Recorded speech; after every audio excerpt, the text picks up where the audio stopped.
Back at it. We are back at it. Welcome back to another edition of the Pistols Firing Podcast. I am Carson Cunningham. Colby Powell is doing a little vacation, so I'm going to bring in Marshall Scott, owner, proprietor, editor of pistolsfiringblog.com. Marshall, how are you doing today? I'm doing well. Thank you for having me. It seems like you guys take a lot of vacations, but that's just how it goes sometimes. Is this my boss complaining to an employee for being off too much? No, I was actually, so we took a Disney World vacation. Was it 2 weeks ago? It feels like it was yesterday. And it was like right whenever baseball and softball were kind of like in their heights. I think it was the softball regional weekend. And I was just like, I'm going to go. I just like kind of looked at Cox and Boone and said, hey, you guys got this. I'm going to go to Disney World. So yeah, it's just that kind of that time of year in the sporting world where, all the reporters can finally kind of take a little bit of a breath. Yeah, I mean, especially in television, we're not allowed to take vacation during football season. So that's end of August, early September through, right, even bowls. I mean, you take a little bit in December, but then the bowls are the end of the month. And we used to have the NBA playoffs for 2 or 3 months. So really the summertime was the only time we could get away. And I had planned my trip to the Dominican well before I even really, that's just when my fiance wanted to go. So we went, and I didn't realize that was during the Women's College World Series. And I think if Channel 5 had realized that too, they probably wouldn't have let me off, because my coworker Brian was live there every night, and it was a big deal. And I missed out on OU and OSU in Oklahoma City. So I promise I won't take too many more, but I appreciate you joining me today. Before we get to everything we want to discuss, we got a lot to get to. I want to talk to you about the 12-team playoff, Bryce Williams coming back, and of course, Marshall has the hot take of Mason Rudolph was better than Brandon Whedon, so we want to break that down in a fun way. But first, let's hear from Chris's University Spirit, your one-stop Cowboy shop. Be sure to go to chrisuniversityspirit.com. All day, every day, they offer free standard shipping on orders over $50. You can't beat that, because when you shop online, they usually get you on shipping. So take advantage of that. We appreciate Chris University Spirit sponsoring the podcast as always. And so, Marshall, how long has it been since you purchased Pistols Firing from Kyle Porter? How long has it been now? I believe I technically took over November 1st. I was kind of pseudo running things from football season onward, but I think the official takeover was November the 1st. Gotcha. So we're rapidly approaching 1 year. It won't be too long before it's November. Blink of an eye. How are things going? How's the website? How's the forums? The forums love me. From what every time I get a notification, I get ripped on the forums a lot. But other than that, how are things going for the site? Yeah, it's going well. Anytime you tweet out anything about the University of Oklahoma, it ends up on the forum. Interestingly enough, anytime you tweet out anything about Oklahoma State, it does not end up on the forum, which is interesting. But yeah, it goes, I guess. Yeah, it's been going really well. I've kind of finally got my sea legs under me. It was a really stressful, I guess, first few months. It was kind of the transition between football and basketball season, and it was tax season, which I hadn't had to worry about before. But now things are kind of mellowing out. I'm like, okay, this isn't, I don't have to code anything. I'm not, I have to QuickBooks every now and again, but that's fairly simple. So it's been a lot. I don't want to say easier, because it's been difficult at times, but it's been less of a hassle, I guess I would say, than I initially thought it was going to be. It's been really fun. Yeah. Are you looking forward to football season? Are you going to be going to road games, just home games? What's the outlook look like for you, the football season? That'll kind of depend on the Oklahoma State athletic department, I guess, as to. Oh yeah, I forget about the huge roadblock there. Is that still a roadblock? It's being worked on. I'm cautiously optimistic, I think, is a good way of putting it. But it's still something that's being talked about. Why it's being talked about is beyond me. But hopefully that gets resolved, and then I'd love to go. I don't know, if I can even book a flight at this point. But they play in Boise this year. I'd love to do that. That would be a fun trip, wouldn't it? I mean, I've never been close to Idaho, let alone to Boise. It's got the mountains up there. That would be a fun road trip. You get to see a Smurf turf in person. Yeah, I think the only Big 12 stadium I haven't been to, I went, covered games when I was with the Ocali in college. I think the only road venue, or the Big 12 venue I haven't been to, is West Virginia. I'm not even sure where the West Virginia game is this year, but a lot of fun stadiums. I think I would try to make, as many games as possible if afforded the Sure. opportunity. But yeah, that'll be fun. I think I'm going to enjoy, because like we just talked about, kind of it's the first time off in a little bit through all the grind of the school Yeah. year. But I think I'm going to enjoy a little bit of free time before. But then here in a few months we'll be itching and scratching to get ready for football. Yeah, if you get a chance to go to Morgantown, I would suggest it. It's a tough trip. I mean, you basically fly into Pittsburgh and then drive an hour and a half south to Morgantown for the game. So it's a tough trip, but once you're there, it's just, as you can probably imagine, it's unlike any other Big 12 campus because it's literally in the mountains. The campus is so undulating compared to like Oklahoma State or the flatlands of the Big 12, and the fans are really cool. It was a cool tailgate atmosphere. I did a story on it when I was there for Channel 5. So I would definitely suggest going if you can. And I think it's silly that the PFP thing's still going on with OSU. Surely they'll relent on that. I would hope, because again, they credential some outlets, frankly, that they don't have a tenth of the following that PFP does. So I've never understood that, but next time I'm up there, I'll throw my weight around, see if I can help you out. I appreciate that. Let's get to some news. Marshall, you've been doing a great job covering the basketball program and all the recruiting that Mike Boynton's done. I ran into Mike recently, and I can't say enough good things about the guy. He's so charismatic and just such a cool dude. I just can't say enough good things about him. And he gets some good news. Bryce Williams announces he's coming back. I was pretty skeptical at most, like most people were, Marshall. I'm sure you were too, when he said, "I don't like school" at the end of the last year. I thought that was a precursor to him just turning pro and playing wherever he could, whether that's overseas or here in America. But huge get. I mean, Bryce Williams at times was the best player on the floor for them. So that's a huge get. Yeah, absolutely. Whenever he said that, I think his first quote on it was "School is my enemy."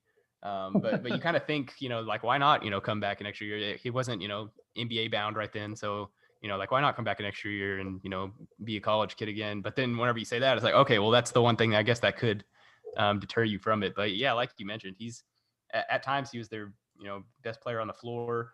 I believe he dropped 17 in the Kansas win. Had a couple of really big game sealing steals on the road against Tech, and then in that Kansas win where he like reverse dunked at the end of at the buzzer. God, that was sick. Yeah. So, and he's, a underappreciated ball handler. He's the only, apart from Isaac Likely, the only player on the team who had a positive assist to turnover ratio. So he can do a lot of different things. Obviously, defense is really big with him.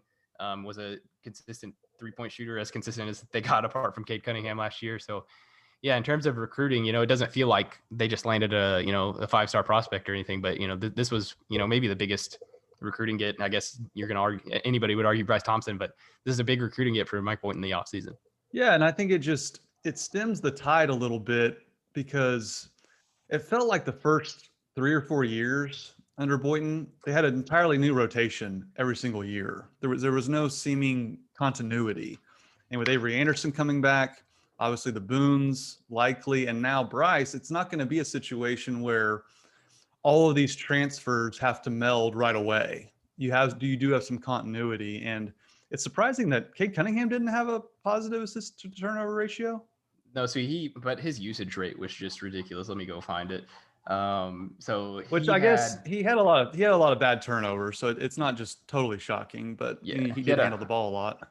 Had 109 turnovers to 94 assists, which is like double the amount of assists as anybody on the team. Okay, he made up for it. Yeah, but his just usage rate was ridiculous, and the old Fran Fraschilla thing that those shots are going to go in the NBA, kind of deal. But yeah, and I was kind of thinking about this yesterday, is that the Oklahoma State's guard pool with Avery Anderson and Bryce Williams, or now Bryce Thompson, Isaac Likely, Rondo Walker, it seems almost deeper this year than it did last year, which doesn't make a whole lot of sense because you just lost Cade Cunningham, add Bryce Thompson, but it's kind of like, holy crap, how are all these guards going to get on the floor? Chris Harris, he's going to come back. He got injured in the very first game, but in his, it was like 6 minutes. He's the forgotten man, isn't he? I forget he's on the team still. Yeah, he's a really good glue guy, and I think that he's really good at kind of. Boynton's always talked about how good he is at just fitting in places. He played high school ball with Tyrese Maxey, so he's used to not being the guy, but finding ways to contribute. So they'll get him back. I think Donovan Williams at some point. I'm not sure if it's going to be this year. or in the future he's going to turn into kind of a Jeffrey Carroll type player. They both redshirted essentially. Donovan Williams also got injured this year, but the guard pool is just incredibly deep this year, and I'm excited and really curious to see kind of what Mike Boynton is going to do with all how he's going to get all those players all the minutes that I'm sure that they're after. Okay, I'll put you in Mike Boynton's shoes. It's crunch time, second round of the NCAA tournament. What lineup are you going with? So Avery Anderson's got to be on the floor. I think Caleb Boone at this point has to be on the floor. I think those are the two non-negotiables. I think Boynton's talked a lot about, Isaac Likely. He was their best player essentially his freshman season, his sophomore season. And then like this year with Cade, they're like, oh, Isaac, I don't even know if I'd start him anymore. I think Isaac does so many things that win basketball games that it's not always showing up in the points and things like that. So I think Isaac Likely has to be on the floor. And then Likely kind of turned into like their post stopper, their post defender as a point guard. Yeah, he does it. And every once in a while they'll switch things up with a 1-3-1 zone. I'm getting really technical now, but he'll be that bottom guy on the 1-3-1 zone, and it's usually a guard that has to run corner to corner. And having a 6'4" long guard who could also guard post do that is just ridiculous. I think you also have to have Bryce Williams out there just because of those clutch steals that he had late, and he provides a little shooting. Am I at 4 now? And then you probably say Bryce Thompson. It kind of depends on if Rondo Walker matchups. Yeah. If Rondo Walker can develop a 3-point, a more consistent 3-point shot this offseason, I think the sky's kind of the limit for him just with his defensive ability. And then Bryce Thompson, obviously he's proven that he could shoot in high school, but last year was obviously a struggle for him with all the injuries. So I don't know, it's a good problem to have, I guess, but there are definitely some things that are gonna have to be worked out in terms of the lineup. Yeah, and it does depend on matchups. Like they're playing Oregon State, which was one of the biggest teams they played all year. It's tough to throw out, the super small lineup. And there are questions to remain. Like if Woody Newton becomes the player that I think Mike Boynton wants him to be, he might be such a versatile piece that he works his way into that crunch time lineup. So we'll have to wait and see how he develops, how Bryce Thompson kind of melds with the team as well. So you're right, man. I mean, Mike Boynton's gonna have a lot of options, and I do think they are deeper than last year, which is pretty wild because you forget about Harris. I definitely forget about Williams as well. So they're getting some guys back in addition to the players they kept and also recruited. So Mike Boynton's got it rolling, man. I'm so fired up for this season. Yeah, I mean, we didn't even mention Keelan Boone, who in spurts is really good. He's a good defender, good rebounder. He can shoot every now and again. And why didn't he play more? Why didn't he play more last year? I think he was just inconsistencies, kind of Keelan Boone's enemy. He'll go out there. He's not afraid. He'll get out there the first time he touches the ball, he'll put it up. So it's going up. The green light's on. Yeah. So I think he's going to develop into a really good player. He's kind of a polarizing figure within the forum that we have, but I think he can just do so many things. I think he's like kind of a prototypical NBA 3-and-D guy. He's 6'8". He likes to defend. He can rebound, and he's kind of inconsistent at shooting the three, but can get it going from out there. And you mentioned Woody Newton earlier. Whenever he committed to Oklahoma State, I didn't know a ton about him, so I just did a simple Twitter search, and it was just Syracuse fans complaining that Woody Newton wasn't playing more. So I'm also very intrigued with what Woody Newton can turn into. Yeah, he got a big dose of nepotism because he was behind Buddy Boeheim. So, I mean, obviously Buddy Boeheim is a good player, but I think a lot of people would have preferred Newton get more minutes. So that's a great get. I mean, Mike Boynton has really, really done a good job in the transfer portal. And when I talked to him, he basically said, look, we didn't even recruit high school kids, which I know you've written a lot about too. So that's just kind of the way things are moving. And he's shown he can adapt to the system at hand. So they Bryce still have Williams a scholarship. Yeah. Oh, yeah. That was my last question before we move on. Just what do you see them doing with that? I honestly have I don't think anything is I don't think they have a guy like locked in right now. I was told earlier in the offseason, but a lot has changed since then, that they intended on, using the extra scholarship. I don't know if they've been going after centers pretty heavily. Yeah, that's what I was going to ask about. They haven't landed one of those guys. I don't know if you don't land one of those guys, you kind of get like a project guard because you might lose Avery next year to the NBA draft. You lose Isaac Likely, he'll be a senior. You lose Bryce Williams. So those kind of all your ball. Oh, that was a tongue tire. All of your ball handlers will be gone at the end of next year. So Maybe you kind of get a project guard who can kind of essentially redshirt, but you have a ball handler that's been in the system. But yeah, I don't think anything's like set in stone right now with what they'll do with it, but I do think that they will use it. I'm just not sure really on who. Are there still some centers out there? There was one guy I really liked, and it's been since vacation. I forgot who he was, but they're after some centers. Are those guys still available? Like, what's the recruiting cycle look like right now? So TCU's Kevin Samuel, who kind of slaughtered Oklahoma State both times they played him, he entered the portal. He's kind of Ooh, what our forum wants right now. I don't really know if Oklahoma State ooh, is after him or not, but Oklahoma State has proven that they are okay with taking other Big 12 teams players in with Bryce Thompson and Tyreek Smith, who they got from Texas Tech. And then Tyreek Smith, he can somewhat play the center role. He's 6'7", but he's a really good rim protector. So it'll be interesting. I think that there's not a whole lot of 7-foot people walking the face of the earth. So locking in on one of those guys, whenever one of them hits the portal, everybody wants them. So mm-hmm. that'll be interesting to see, because it is kind of getting later and later in the cycle. I'm not sure really what that's going to look like. Yeah, I'm sure it'll surface soon. Boynton works quickly. He's already tweeting out, "Get your season tickets now," and he also tweeted like, "Good news is coming." Any idea what that would be? That was the Bryce Williams thing from yesterday. Oh, okay, I got you. But let's transition to football, Marshall. Mike Gundy, you did such a great job covering football recruiting. All the recruits rocking their favorite uniform combinations, which I always love to see which ones they pick. Like if you put me in the locker room and I got to pick any uniform combination, I would be in there for like an hour and a half trying to pick the right one. But you did a great job with all the football recruits on campus and stuff. And you also, I guess, recently today spoke to OSU's quarterback commitment. Yeah, talked with a couple of guys who were. It was a big official visit weekend last weekend. They had camps in the early part of the week, and they had official visits, I believe, Wednesday, Thursday, Friday, or maybe it was Thursday, Friday, Saturday. I'm not entirely sure, but yeah, I talked with Garrett Rangel this morning. Stories going up in our forum, just a Q&A with him. Everybody's talked about the pool party, which you've got on the itinerary here. Everybody's talked about the pool party. How it was cool that Gundy had them all over. Garrett Rangel said his parents told him that they're like that was on the schedule, was a pool party at Gundy's, but he thought that he was joking. Like he thought that his parents were joking. Like he didn't even think that was real. But yeah, I think it was good for Garrett Rangel. He committed in February, sight unseen. He hadn't visited because of the pandemic locking everything down.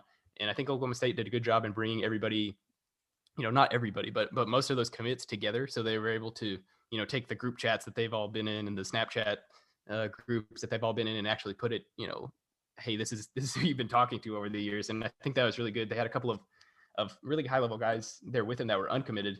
Brendan Thompson being one of them. I think he's the number 87 player in all of the 2022 class. He was there with them, 4-star receiver. From what I could tell, he had a pretty good time. He's posted pictures. His mom's posted pictures. He's out of Texas. That would be, a monumental get for Oklahoma State to snag somebody in the top 100. So yeah, it's, I think Mike Gundy and that staff should be commended on, we harp on their recruiting often and for good reason.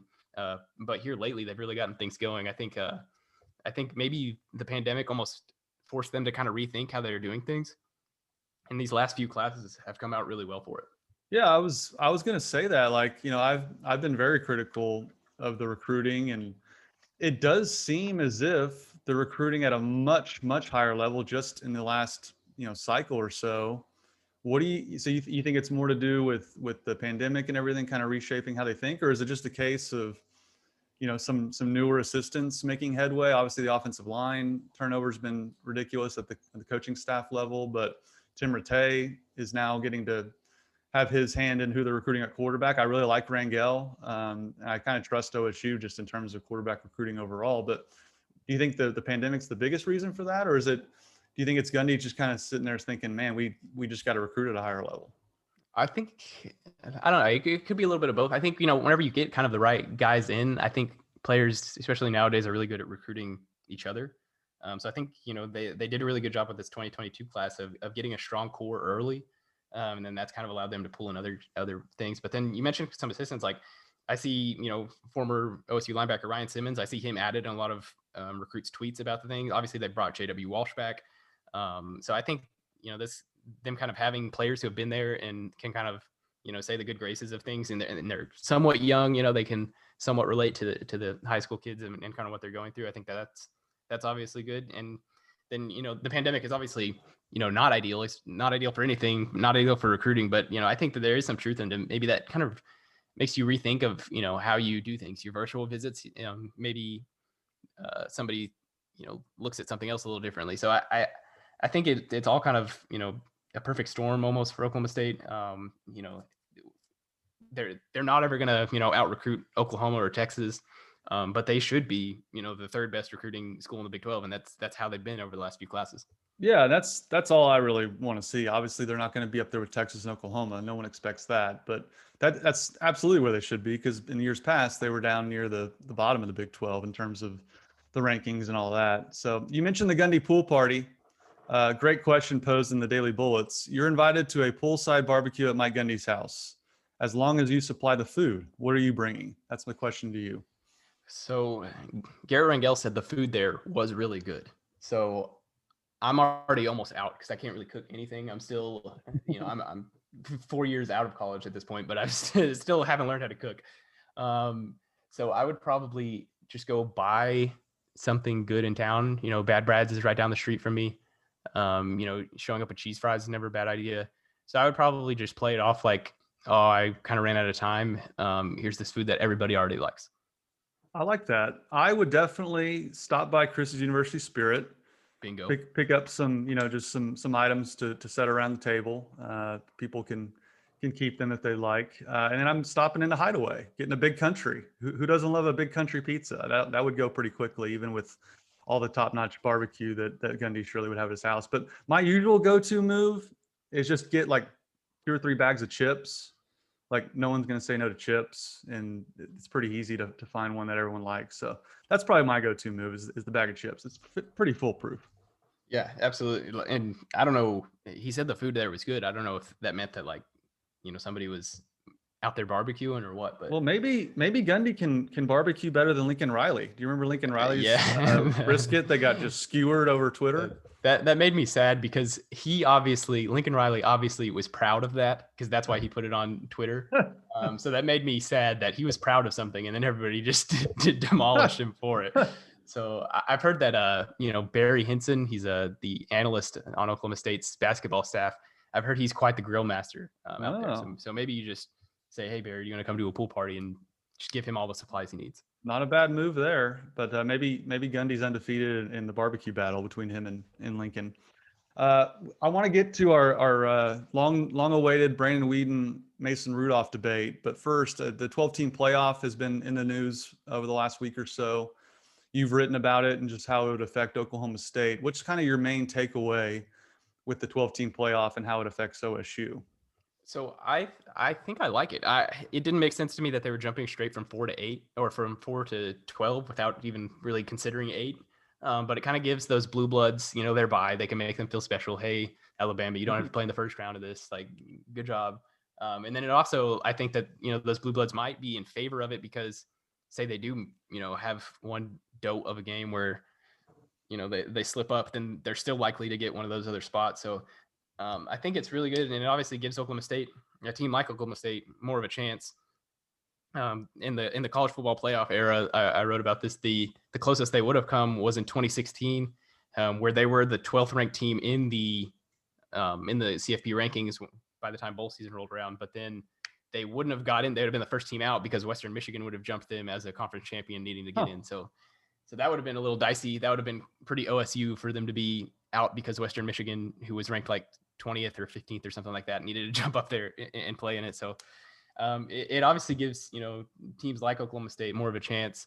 That could help with recruiting for all of those schools. So I think that that's a big deal. And I think it, the same schools are always going to win. The Clemsons, the Alabama, you and Colby were talking about this. But it's more football. I don't know who's going to complain about more football. Obviously need to figure out, the paying the player situation, but that's a whole other topic. But I think it's, win-win for everybody. I see people, complaining like, oh, it doesn't need to be 12. It should only be 8. It's like, do you not want more football? I don't get that take at all. But I think for a team like Oklahoma State, obviously really good because it gives you more of a shot. Yeah, totally. And I think the main reason they've decided to move to 12 instead of 8 is just because how irrelevant the bowls have truly become and the bowl system has truly become. This is a way to get more meaningful games in besides the 8 teams. Because let's face it, the bowls are, other than the big four, were pretty meaningless and players were opting out and all of that. And I just love this from OSU's perspective because, as I mentioned with Colby, in a 14 playoff, OSU has to go undefeated. If they have one Mhm. loss, the debate will then become a two-loss Georgia, for instance, over a one-loss OSU. And the way things have gone, I see Georgia getting in that scenario because even when Oklahoma got in as a one-loss team, you had Herb Street on TV saying a two-loss Georgia was better, and other people saying, well, two-loss Georgia might be better than Oklahoma. So if Oklahoma's dealing with that in that perception, OSU's got no chance. And again, no team since '09 has gone undefeated in Big 12 play. That was Texas and Colt McCoy. So it's so hard to go undefeated. And that's essentially what OSU has to do. I guess they had one loss and then beat Oklahoma in the Big 12 title game, but that's a tall ask in and of itself. So this is a much better scenario for them to get at least into the playoff and at least have a fighting chance. Yeah, and the report that I was reading was from the AP. They didn't have any mention. They said, the five or the six conference champs would get in. They didn't have any mention of Power Five or Group of Five. So if it's just six conference champs, something I found interesting was that the Pac-12 wouldn't have got in last year, even with a 12-team playoff. Obviously, the pandemic didn't help them a lot. They didn't play a whole lot of games. But both Coastal Carolina and who was the other team? Cincinnati. Both of those were Group of Five conference champs that would have got in ahead of Oregon, who I believe was ranked 20th or something like that at the time. So I think Is that that right? I thought just it was the Power Five champs and then the at large conference champ. so I was just reading from the AP. There was like a lot of different, obviously, stories on it. Some of the things I did see did say, the Power Five would obviously get in. I think that's something that the Pac-12, for instance, would definitely fight for to kind of give yourself some security. Obviously, it's not totally fair on the Group of Fives that if they finish higher than an Oregon that they don't get in, but I think that's kind of just how it goes. Yeah. Well, I would certainly think if they're doing this that it would be all the Power Fives or Pac-12 wouldn't go for this. I mean, Yeah, in a normal year that would never happen where the Pac-12 champ would be left out because sure, they would have all and played more games than the 4 games or whatever that Oregon ended up playing. yeah, exactly. And in this scenario, I think obviously Cincinnati and Coastal would get in at large in addition to the other five. So that's encouraging. I do caution people, and I've mentioned this before. I mentioned it on Crashing the Boards on Sunday. For people who think like the other at-large teams are going to be some of these have-nots, it's just going to be more SEC teams and more Big Ten teams. Which again, SEC, fine. They've earned the respect. They've won national championships. I get it. They put players in the NFL. I don't get the Big Ten. I never have. It's basically Ohio State and the 11 dwarfs. I mean, Ohio State's running the Big Ten. Other than that, no one in that conference can compete. I mean, for back-to-back years in the playoff, the Big Ten didn't score a point. They got shut out in back-to-back years. That includes Ohio State for that matter. But I'm worried this is going to turn into the SEC Big Ten Invitational. Yeah, the Big Ten at this point, it's like the ACC but with history. So you've got historically good programs like your Michigans and stuff like that, but it's really just like the ACC where it's just Clemson and everybody else. And now the Big Ten is just Ohio State and everybody else. Yeah, But yeah, Michigan State, Minnesota, Iowa, give me a break. They're terrible. yeah, and you kind of mentioned that it's just going to be those teams. I feel like since the college football playoff ranking has been around, it's been harder for any other team to get in the top 4 than it was in the BCS era, because they know who they want those spots to go to. So you mentioned like the 2-loss SEC schools are going to get in. So I feel like now is it going to be harder for those other programs? Maybe like a 3-loss SEC schools hanging around at 10 instead of a 1-loss Big 12 school or a 2-loss Big 12 school. So that'll kind of be interesting to see how the politics go into it as far as the voters go. Well, I'm just glad we don't lump OSU not getting in over Western Michigan, along with the other travesties of the BCS, with the Alabama one and all the other screw jobs OSU's gotten with college football. That would have been tough to take, and I'd still be tweeting about it probably if Western Michigan got in over them. Yeah, that would have been, because whenever I was going to find that, I was like, oh, in 2016 they should have got in, and then I was going through it, and I was like, wait, there's not a Group of 5 champ in here anywhere. And then I found one, and it was past OSU. So that would have been definitely rough. Definitely. All right. Are you ready for our Mason Rudolph versus Brandon Weeden debate? I've been ready my whole entire life. Well, you had a hilarious tweet with that. Is that SpongeBob SquarePants, that meme? I'm not a big SpongeBob fan. It's Patrick Star in the meme, but yes, it's from SpongeBob. That's Patrick Star. I'm learning things here. This is old man Carson trying to talk SpongeBob, but hilarious meme. You said Mason Rudolph is the better quarterback than Brandon Weeden in school history, and you wrote an article about it. And again, this is a fun-natured debate. And again, I hate having to pick apart Mason Rudolph's resume, but when the good name of Brandon Weeden is being put behind him, I'm going to have to. But again, these are the two best quarterbacks in school history. There's no right or wrong answer, but lay out the case for me that that Mason Rudolph deserves to be number one over Brandon Weeden. We can kind of go back and forth between their resumes, numbers, however we want to take it. All right, and again, cannot stress this enough. Both historically great college quarterbacks. Both all of the caveats, all the precursors. Okay, so but Mason Rudolph's better. So here's why. So I've laid this out. I actually wrote this article maybe a year, 2 years ago. So career. Let's just look at. We'll start with Weeden's senior season, which was 2011. Mason Rudolph's season, which was 2017. Mason Rudolph had more yards, about 200 more yards, the same amount of touchdowns, 4 fewer interceptions, a higher pass efficiency, obviously higher yards per attempt. His total TDs, because he, uncharacteristically for him, ran for a lot of touchdowns that year. He had 47 touchdowns to Brandon Weeden's 38. Brandon Weeden only ran for 1 touchdown. And then this is the big shebang.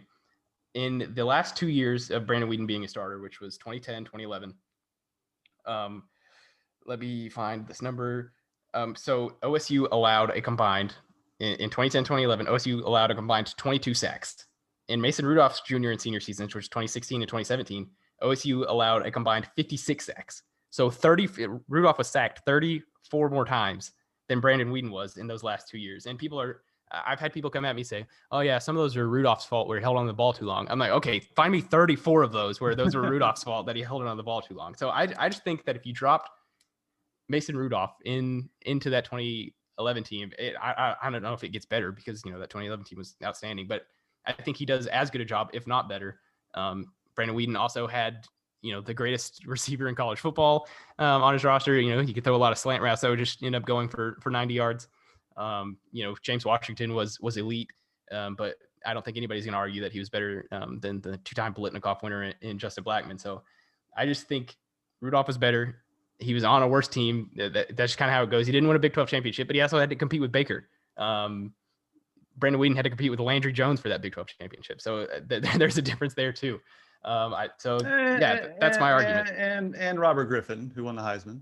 Okay, and Robert Griffin, who won the Heisman, but okay, all right, Carson, you go ahead. You said your piece. Why Weeden is better. It's the best feather in Mason's cap is what you mentioned about the supporting cast, particularly the offensive line. That's something that is extremely hard to ignore when debating the two quarterbacks, because the sack numbers you gave are totally accurate. Weeden could kind of stand back there with virtually an NFL offensive line and just have all day to throw to, I think, the best receiver in the history of the sport in Justin Blackmon. The numbers back that up. He's got 2 Biletnikoffs. Mason did get to throw to a Biletnikoff Award winner himself in James Washington. But I think the argument for me in terms of the total numbers is Brandon Weeden was so good that he didn't have to play in the second half in 2011. I mean, you just go through it. He absolutely murdered Arizona, who was ranked coming into that game. They had like 50 at halftime against Tulsa. Didn't have to play in that game. Or wait, that's 2010. Sorry, 2011. It was the 3 a.m. game. They won 59-33. The Kansas game, they won 70-28. I believe it was like 42-0, and he didn't even finish the first half. I can keep going. The Baylor game against Robert Griffin, they won 59-24. Didn't have to play in the second half hardly in that game. There was just so many lost opportunities. They beat Texas Tech 66-6. I mean, Brandon didn't have to play in the second half in a lot of these games, whereas Mason had to because the games were a lot closer. So that would be my first argument, is that he just was so good that he didn't have to finish the games. But you're right in terms of the total yardage. It's very similar, but I would argue that Whedon was so dominant in 2011 that he didn't have to play a whole bunch. And my counter would be, we can just go through, let's see here. Let's go to Mason's. Let's just stick with the last season that you mentioned, 2017 versus 2011. And we can go to the losses. This is the big hole in the Mason Rudolph argument. Let's just go to TCU at home. OSU's what, ranked third in the country, fifth? What were they ranked coming into that game? Here, I can pull it up. They were sixth coming into that game. Mason goes 22 of 41, 398, 2 touchdowns, 2 picks, loses at home to Kenny Trill. Does Brandon have a worse loss than a home loss to Kenny Hill on his resume? I don't want to bring up the 2011 loss, but he did throw, was it 2 or 3 interceptions in that Iowa State game? Let's see. I think it was 4. I think it was 4. It was let me go back. He threw 3 touchdowns, 3 interceptions. He did throw for 476. But that was an Iowa State team that, obviously extenuating circumstances with the plane crash, things like that. But that is a game that Oklahoma State should not have been losing that year. No, that's again, that was his only loss that year. Let's see here. So that's just okay. That's his one loss in 2011. Let's stick with 2017 as well. This to me is really, the TCU was a good team, even though it was Kenny Hill.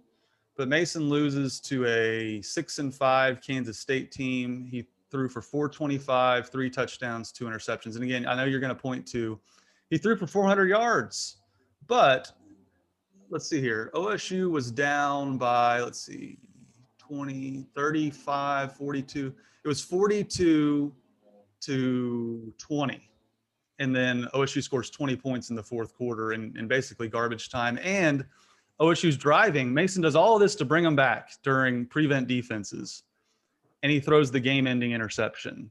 There is no worse loss on Brandon Whedon's resume that I think Rudolph was a big part of than losing at home to Kansas State. But would that 2011 defense have allowed Kansas State to score 45 points? Kansas State to make Skylar Thompson go 10 for 13 with 3 TDs? Well, Brandon Whedon played Kansas State at home, and they scored 45 points. That was a different K-State team. It was a lot better Kansas State team. They're ranked 14th in the country.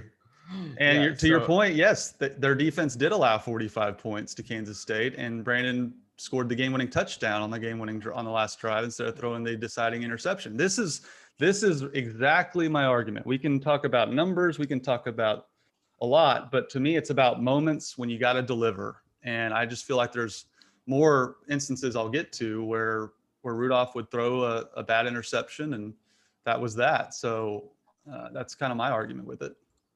It's the TCU loss. That was the game where Oklahoma State is driving late, and then they throw this trick play. I believe it's in plus territory. I believe OSU was like on the 40 going in, where Jalen McCluskey comes out, gets a little wide receiver screen, and then throws a ball. I believe it's supposed to go to Dylan Stoner, ended up going to TCU, and that just kind of ended the game right there. So that didn't make a whole lot of sense. That was TCU, wasn't it? Yeah. Yeah. I understand wins and losses. I totally get that. I just think that the team that Brandon Whedon was on was just generally better than the two teams, mainly because of the offensive line.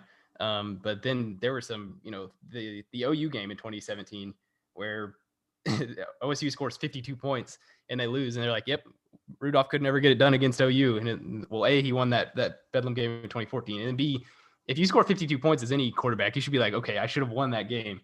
I totally get what you're saying in wins and losses. I still think that you have to look past that in terms of if you put Rudolph in Whedon's scenario, I think things go just as swimmingly, if not better. I'm glad you brought the game up. Classic Bedlam. I believe OSU was favored in this game. It's an all-time game between Baker Mayfield and Mason Rudolph. 41-38. OSU's driving. Let's see here. What moment in the game was this? I can't remember, but Mason throws an interception on the goal line. And this is right after Baker Mayfield threw an interception. And just for me, an even matchup, your favorite at home, you cannot throw an interception on the goal line against Oklahoma. When was this? This was 41-38. Late third quarter, I guess it was. There's about a minute left in the third quarter. So it wasn't, in my mind, it was like late fourth quarter, but it was third quarter, and there was a lot more football played afterwards. But those are kind of the moments that stick out to me with Mason throwing timely interceptions. I just think he scored 52 points in that game. He threw for 5 touchdowns. His touchdowns also weren't just to James Washington. He had 1 to James Washington, 2 to Tyron Johnson, who, as we've discussed a whole lot on this site, on this podcast, that he should have been playing more. But Tyron Johnson didn't play a whole lot up to that point. Threw 2 touchdowns to Tyron Johnson, 2 to Marcel Aitman. I think if you score 52 points, doesn't really matter who you're playing against. I think you should win that game. It wasn't Mason Rudolph's fault that, OSU's defense allowed Baker Mayfield to go for 598, 5 touchdowns, and then Marquise Brown had 265 yards receiving. So I think he scored 52 points. You count that as a win. And Mason threw an interception at the end of the Bedlam game? I don't remember this. I think it was like, it might have been on a 4th down.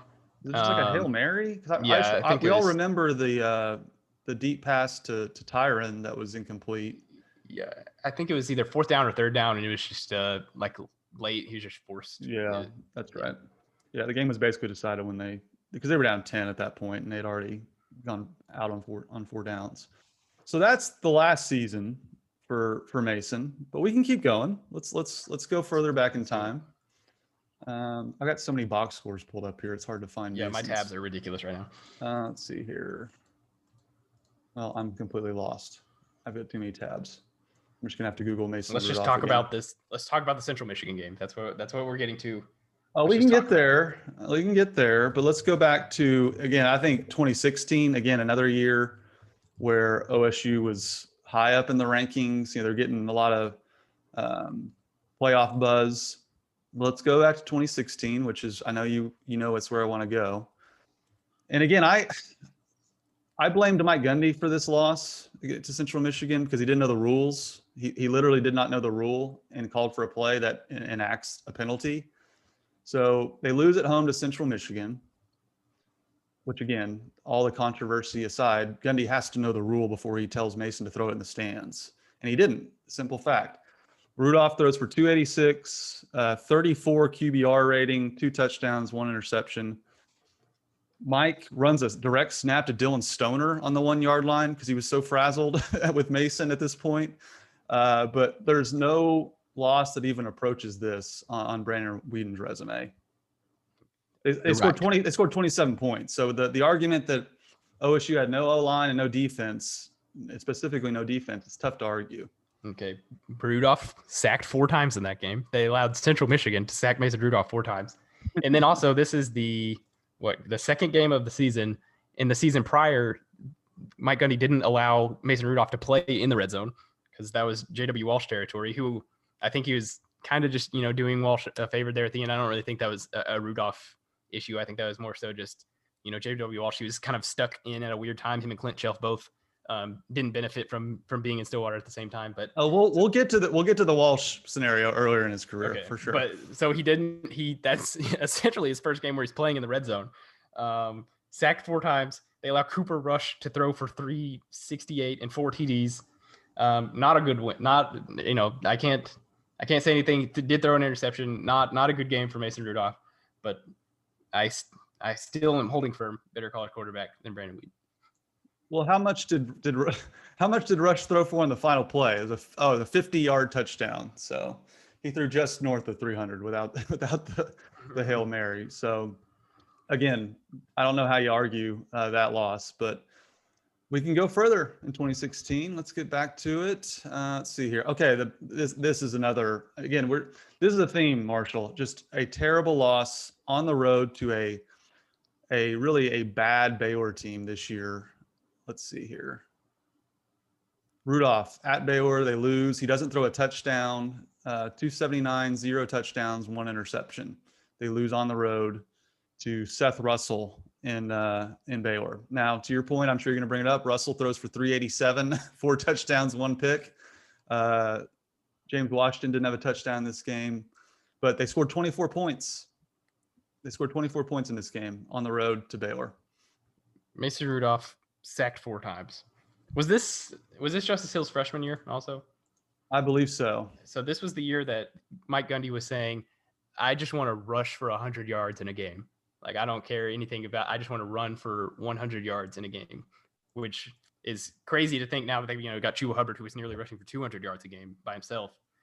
So he had little to no run support. In that game, Justice Hill did run for 122, had a touchdown. Randy Childs put on another 2 touchdowns, but they weren't a really good rushing team. They didn't have a good offensive line. He was sacked 4 times, and he, on top of that, had a bad game. I'll give you that.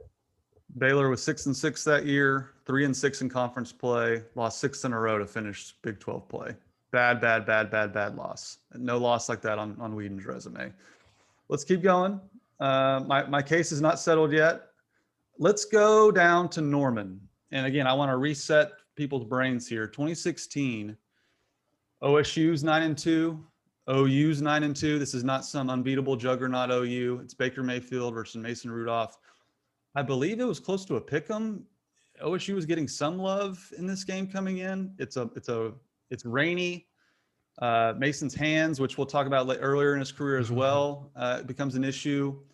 He goes 11 of 25, 186, no touchdowns, no interceptions, a 51 QBR. Jawan Seals leads the way with 3 catches and 80 yards, and Mayfield just 13 of 19, 288, 3 touchdowns, no picks, 96 QBR. Just totally, they scored 20 points, completely laid an egg. And some of this is on Gundy, I think, for not opening things up. But I don't know. It's just, to me, this is just a really poor performance. In which a Big 12 championship was on the line. This was essentially a Big 12 championship game. Yeah, that was the strangest game that I think I was there. I was in the press box for that game. It was, kind of raining, and for some reason, Gundy decided, hey, we're not throwing the ball today. In that team, again, where he was saying, I just want to rush for 100 yards. He threw the ball 25 times, which is just ridiculous for what Oklahoma State's accustomed to. Again, bad loss. I won't say anything about that, but he's 11 for 25. What are you going to do with 25 passing attempts? Obviously, Baker Mayfield went 13 for 19, only had 19 passing attempts, 3 for 3 touchdowns, but obviously a little bit different of a story there. So again, bad loss. I don't know if that one's a bad loss, but bad performance. Didn't look great. Still sticking firm that you put Rudolph in that 2011 team. Things are way different. Okay.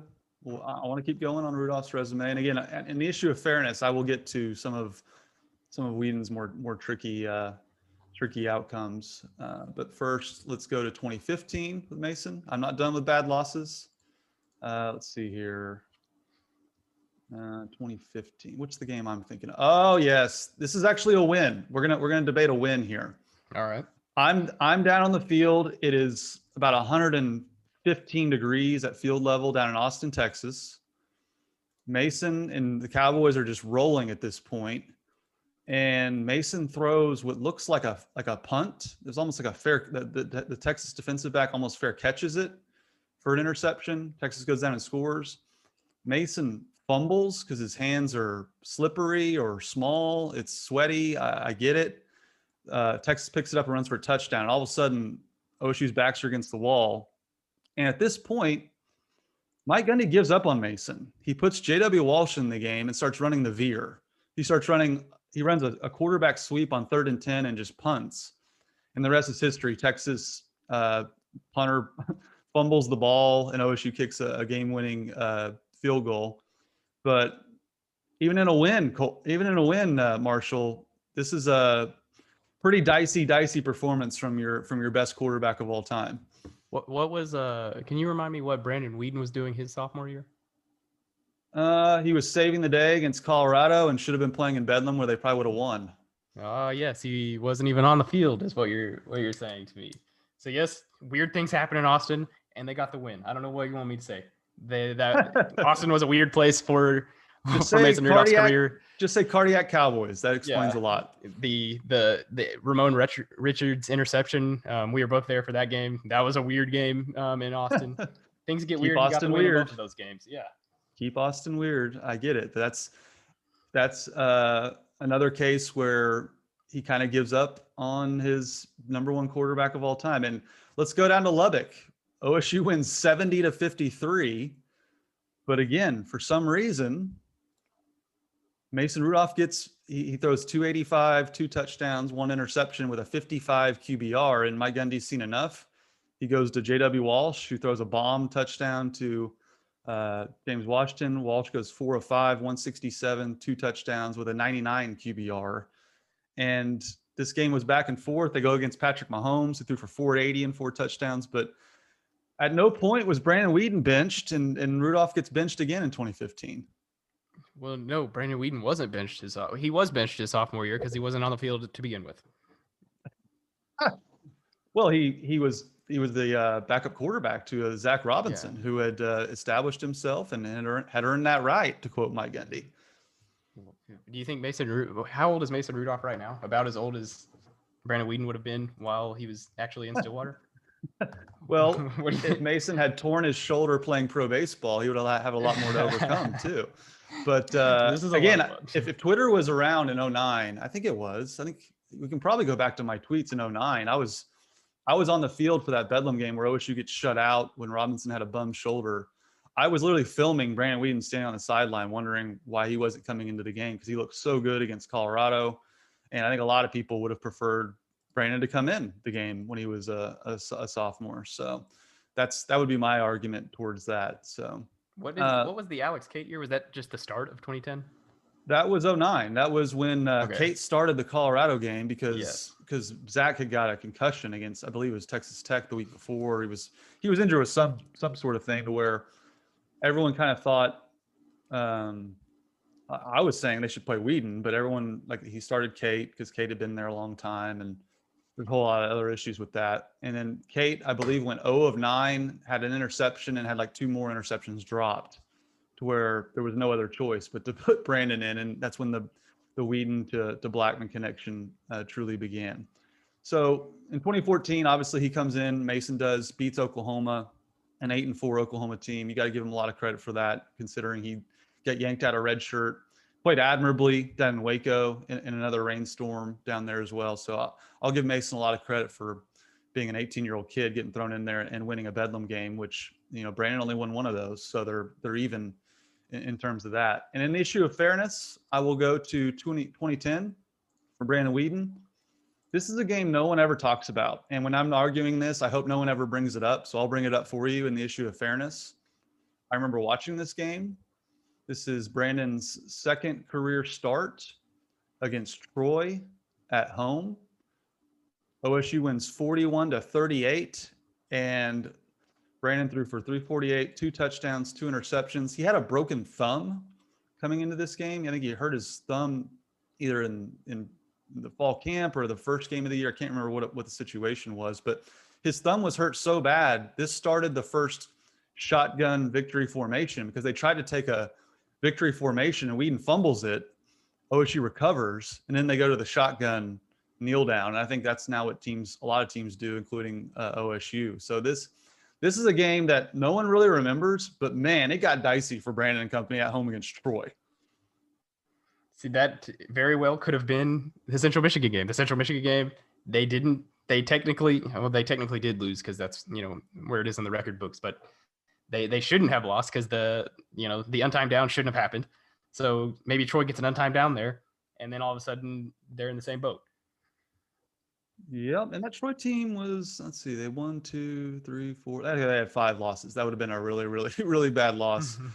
I'll stick with the issue of fairness because I'm a fair person. Brandon did lose at home to, let's see here, Nebraska. This is the Taylor Martinez, the T Magic game. Again, the hype was getting very real for Oklahoma State. They were undefeated at this point. They did score 41 points in a loss. Now, if you want to talk about bad defense, that 2010 defense was every bit as bad as anyone Mason played with. And he scored 41 points. And in some of these losses that I mentioned, Rudolph didn't get over 31 points. And so they did lose at home to Nebraska and Taylor Martinez. But his 2 losses in 2010, they each scored 41 points. And I believe in Mason's career, he had the 52-point loss to Oklahoma. But other than that, some of their losses, they struggled to get to 30 points. I will again say the offensive line, but that's a worn out narrative at this point. Yeah. Again, I think that's the number one thing if you're going to argue Mason is the offensive line and defense. And this is where I really do think Mason is completely underrated in terms of his college career. When you factor those two things in, you factor in, to me, he reminds me a lot, and this is going to be kind of a weird comparison. Speaking of old guys, Jason White, who was a 6th-year senior at Oklahoma. Jason White in college was one of the best deep ball throwers I've ever seen. If you go back and watch some of Jason White's highlights, it looks a lot like Mason Rudolph, where he's just throwing 50, 60-yard touchdowns all day long. And I think that's what they're very similar in that White didn't have a career in the NFL because his arm strength wasn't good enough, yet he was this unbelievable deep ball thrower. And I think you're seeing some of the same things with Mason in the NFL. You just don't see him throwing it down the field a whole bunch in the NFL. He doesn't quite have the arm strength, I guess, what it takes to that league. And you look at James Washington, he's not just running by everyone in college as well. So I think Mason helped Washington a lot and vice versa in college. And just, I think it gets lost on how good of a deep ball thrower he was in college. Because that to me is like was the number one trait of Mason.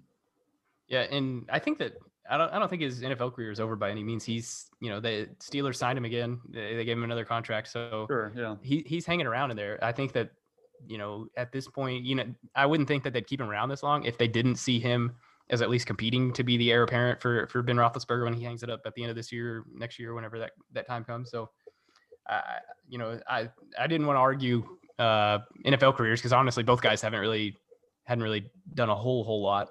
That'll be a discussion for 10 years down the line. But